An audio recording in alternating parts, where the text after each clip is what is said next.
I want you to picture something for a second. Okay. Imagine you are a brilliant aerospace scientist, and it's the mid-1970s. Right. The golden age of space exploration. Exactly. You spend your days deep in the weeds of cutting-edge technology, specifically designing systems meant to explore the rugged alien surface of Mars. That's some heavy, highly specialized science. It is. But now, I want you to imagine taking that exact same space-age technology, pivoting entirely, and pointing it at one of the most fiercely debated religious artifacts in human history. It sounds like the premise of a science fiction novel, honestly. Right. But we are looking at what happens when those two completely different worlds collide. And it's a very real piece of history. We're talking about a moment where the absolute pinnacle of 1970s hard science was brought face to face with an ancient mystery. So for this deep dive, our mission is to examine the source material detailing the Shroud of Turin research project. You'll often hear that abbreviated as STIRP. STIRP. We've gathered the historical timeline from the Wikipedia article, the rosters of the scientists involved, their methodologies, the final reports, and the pretty serious controversies that followed. We're going to lay out exactly how this all happened. But right off the bat, before we get into the mechanics of that timeline, I do need to establish some clear ground rules for our discussion today. Go for it. The Shroud of Turin is a deeply significant religious artifact for millions of people around the world. Because of that, it is crucial to clarify up front that this deep dive is strictly an impartial report on the provided source material. Absolutely. We are not here to endorse any religious viewpoints, we are not validating miracles, and we're not taking sides between believers and skeptics. Our goal is strictly to unpack the historical and scientific ideas contained in the text we have. We are focusing entirely on the story of the research project itself, the people who ran it, and the data they produced. And for you listening, treating this objectively turns the story into a masterclass in a few different areas. For sure. It's an exploration of the intersection where quantitative science meets historical artifacts. But perhaps more importantly, it's a masterclass in evaluating who is conducting the research.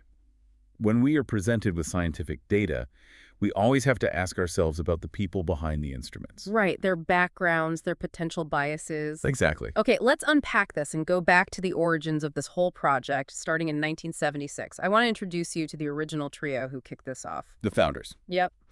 We have a physicist named John P. Jackson, a thermodynamicist named Eric Jumper, and a radiographer named William Modern. And just looking at their titles, these are individuals dealing with the fundamental properties of matter and energy. Yeah, a thermodynamicist studies how heat and energy transfer, while a radiographer uses radiation like X-rays or gamma rays to see inside solid structures. They're heavily credentialed individuals. Their day jobs involve analyzing the physical universe in highly specialized ways. And their connection to those day jobs is the actual catalyst for this entire project. This is where Eric Jumper enters the picture with that aerospace technology we mentioned earlier. He takes a piece of equipment called a VP8 image analyzer. Which is a fascinating piece of tech. It really is. It was originally invented for aerospace science to build three-dimensional models of the lunar surface, or Mars, by analyzing flat two-dimensional photographs. And Jumper decides to run photographs of the Shroud of Turin through this device. He does, and according to our source, this action marks the very first scientific experiments ever performed on the relic. To understand why that's so significant, we have to look at how that technology actually works. If you take a standard photograph of a person and run it through a VP8 image analyzer, the result is usually a distorted, garbled mess. Really? Why is that? Well, in a normal photograph, light and shadow depend on where the light source was placed, not on how close the object was to the camera. The analyzer interprets image density, the light and dark areas, as physical relief or height. Oh, I see. So if the light was shining from the left side of the room, the analyzer would mistakenly think the left side of the face was physically closer to the camera. Exactly the problem with normal photos. But what Jumper discovered when he input the Shroud photographs was something entirely different. What happened? The analyzer produced an accurate, proportionally correct, three-dimensional rendering of a human shape. Wow. Yeah, it implied that the density of the image on the cloth, the darkness of the markings, correlated directly to the physical distance between the cloth and a body. It was basically a topographical map hidden in an ancient piece of linen. That specific detail changes the trajectory of everything. The fact that a Mars mapping tool produced a perfect 3D human form from this cloth becomes the rallying cry. It was the spark they needed. Right. So fast forward a few months to March 1977. Jackson, Jumper, and Modern use this preliminary data to invite other scientists to join them. They hold a meeting in Albuquerque, New Mexico, to form a dedicated, formal team for the analysis of the shroud. And the most compelling aspect of this Albuquerque meeting is the organizational structure, or rather, the complete lack of it. Yeah, they had zero official sponsorship. No university or government agency was formally backing this investigation. The scientists were funding their activities out of their own pockets. But despite being entirely self-funded and grassroots, they pulled off a logistical miracle. They somehow managed to secure gifts and loans of highly specialized technical equipment with an estimated value of over $2 million, And that is $2 million in 1970s money. which is closer to $10 million today. They're convincing organizations to hand over extremely delicate, state-of-the-art optical and nuclear measuring instruments. The organizations loaning this equipment clearly recognize the scientific pedigree of the individuals making the requests. You do not hand over that level of hardware to amateurs. No, and looking at the roster, amateur is the last word you would use. I mean, they bring in Tom DeMuhala, a nuclear physicist, to lead logistics for STIRP. A powerhouse. They recruit Raymond N. Rogers, a thermal chemist, to look at the behavior of the materials under different temperature conditions. They bring on a biophysicist named John Heller. The list just keeps going. It does. We're talking about optical physicist Sam Pellicore, forensic pathologist Robert Buckland, alongside electric power experts and specialized photographers.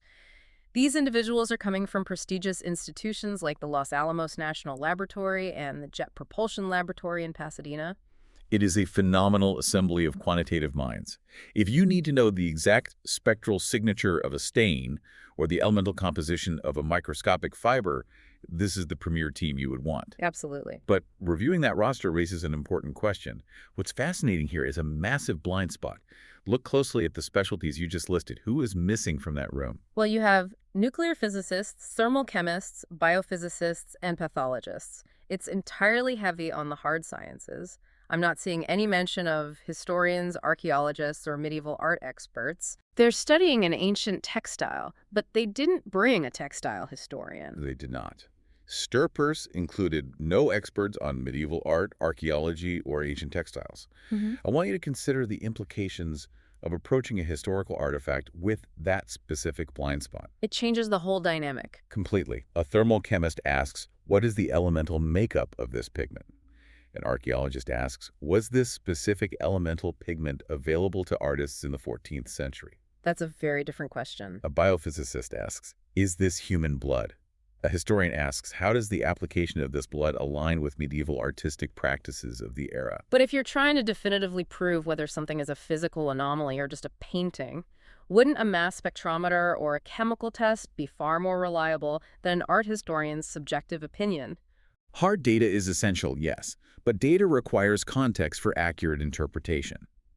Let's say your spectrometer finds traces of iron oxide. A physicist might just log the presence of iron. An art historian would recognize iron oxide as the primary component of red ochre, a very common paint pigment used during the Middle Ages. Ah, I see. By only having hard scientists in the room, they are measuring the physical reality of the object with incredible precision. But they are completely insulated from the historical reality.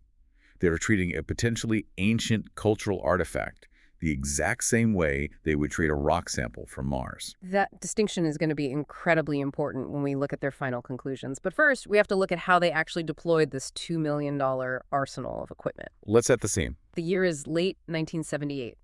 The city of Turin, Italy, is commemorating the 400th anniversary of the Shroud's arrival in the city. The atmosphere is intense. The Shroud is put on display, locked safely behind bulletproof glass. And the crowds were massive. Over the course of a few weeks, from August 27 to October 8, approximately 3 million visitors shuffle past it. The sheer volume of humanity passing by this object highlights the immense cultural and religious weight it carries. 3 million people in a matter of weeks is a staggering logistical event in itself. Truly. And while the public is paying their respects, the STIRP team is waiting in the wings, prepping for their window of opportunity. Once that public exposition ends on October 8, the cathedral doors lock, the millions of visitors disperse, and STIRP moves in with their 72 crates of equipment.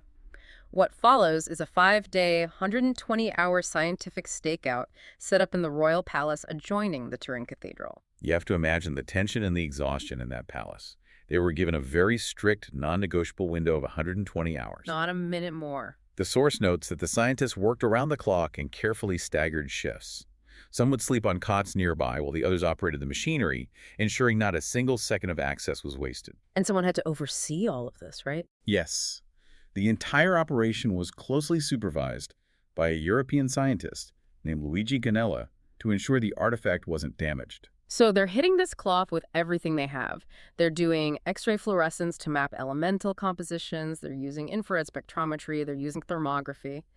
But amidst all of this incredibly advanced jet propulsion lab-level hardware, there is one detail about their methodology that really stands out. Oh, the tape. Yeah, when it came time to actually gather physical samples from the shroud to take back to the United States, their primary tool was sticky tape. It sounds almost absurd when contrasted with nuclear measuring devices. Yeah. But tape lifting is a foundational forensic technique. I understand you can't exactly take a pair of scissors to a priceless relic, but how does Scotch tape hold up against peer-reviewed science? Well, they weren't using off-the-shelf office supplies.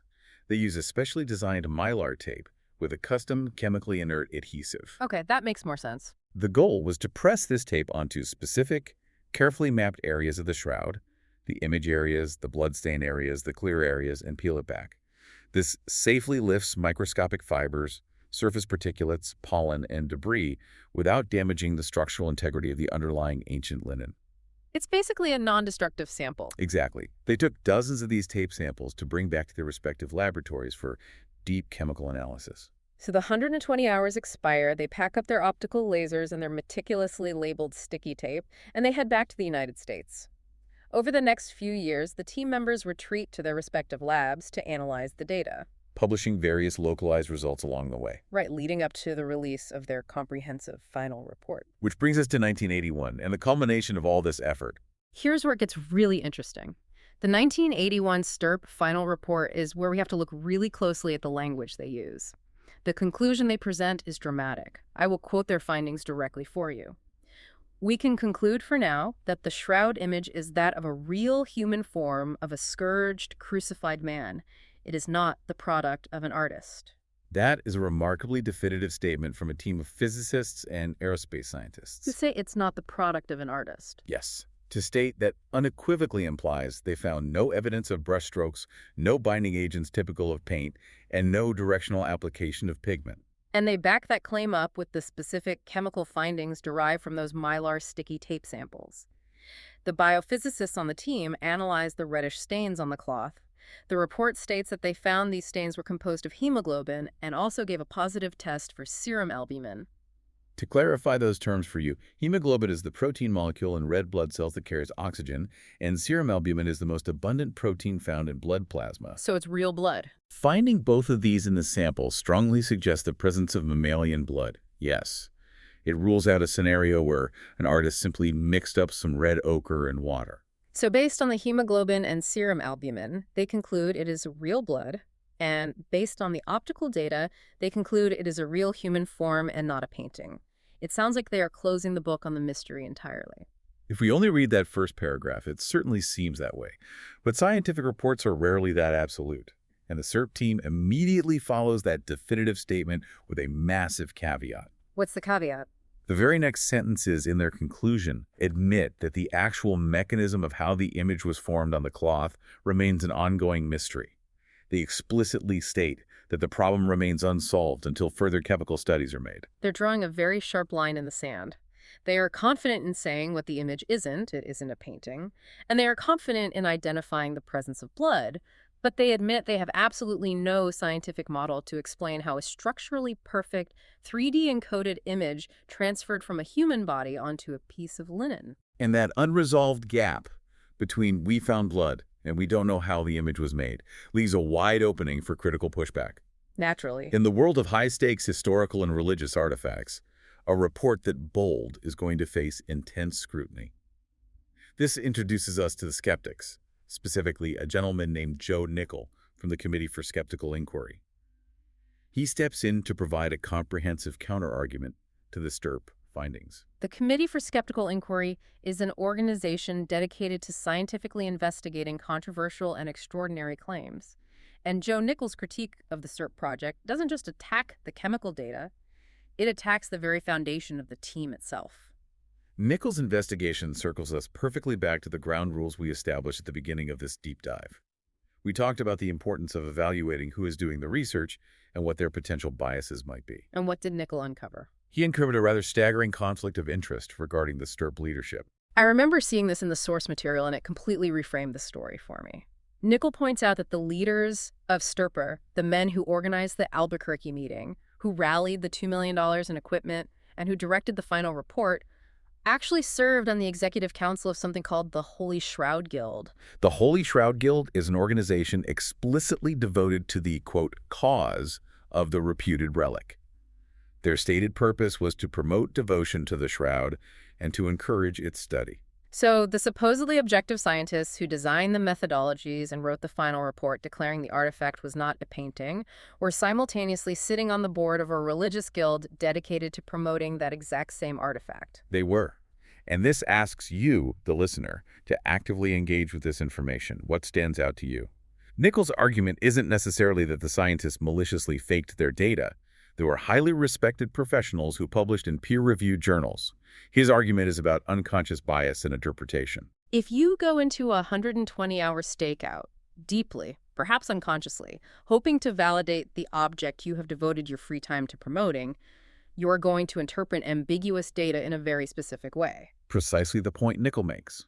Let's look at the blood tests. STIRP found hemoglobin and serum albumin, concluding it was real blood and therefore not a painting. Right. Nichols counters that finding blood does not preclude an artist.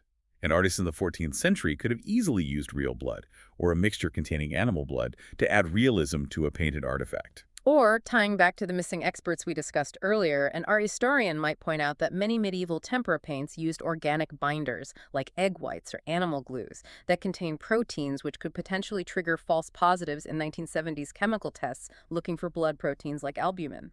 That is exactly why Nichols heavily criticized the composition of the team.